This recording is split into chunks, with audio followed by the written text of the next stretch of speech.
ব্যাপার? আমার পোলারে আজকে খুব শান্ত শান্ত মনে হইতেছে। শান্ত মানুষের তো শান্তই লাগবে আম্মা। হুম, আমার ননের মাথায় যে কি চলতেছে না, এটা আমি খুব ভালো করে বুঝতেছি। শোন বাবা, তুই যেহেতু সামিয়ার সাথে কথা কইছস, আমার যত তাড়াতাড়ি সম্ভব আমি শবনমকে বাড়িতে যাই, শবনমের কাছে বিয়ার প্রস্তাব নিয়ে যাবো।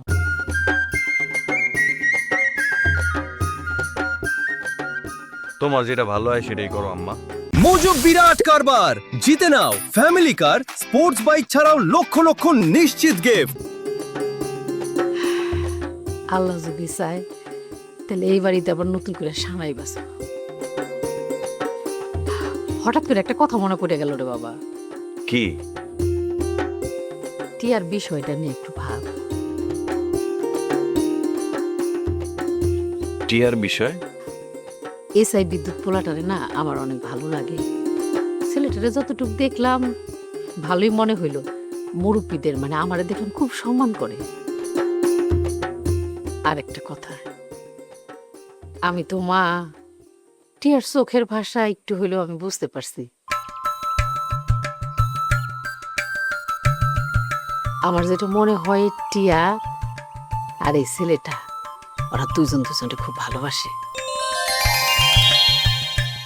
সত্যি কথা বলতে কি আম্মা, বিদ্যুৎ খুব ভালো ছেলে, খুব অনেস্ট, দায়িত্বটা বুঝে নিজের কাজটা খুব ভালো করে করে। তাইলে আচ্ছা ঠিক আছে, আমি সময় সুযোগ বুঝে আমি বিদ্যুতের লগে কথা কমনে। আলহামদুলিল্লাহ। ও আরেকটা খবর শুনছো? কি খবর? আজকে তো লাইলির বিয়া। লাইলি লাইলি কোন বাচ্চু চেয়ারম্যান গো এলাকার রুস্তমের বোন লাইলি। ও আচ্ছা, এটা তো খুবই খুশির কথা। তা বিয়া কার লগে হইতাছে? ওই মজনুর লগে? না না, মন্নু চাচার লগে না, ওই রুস্তম জোর করে কোনো এক মহাজনের লগে বিয়ে দিতে। ইন্নালিল্লাহ। তাহলে মজনুর কি হইব? ওরা দুইজন দুইজনের তো অনেক বছর যাবত ভালোবাসে, আর তাছাড়া গ্রামের সবাই জানে। জানি না মা, কিন্তু ব্যাপারটা সুবিধার লাগতেছে না।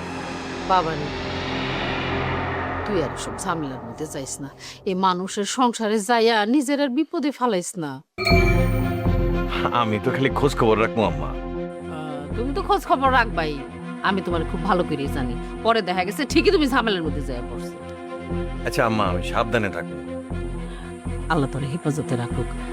বাবারে, নতুন জীবন শুরু করতেছস, আল্লাহর হস্তে তুই আর কোনো ঝড়ের কবলে পড়িস না।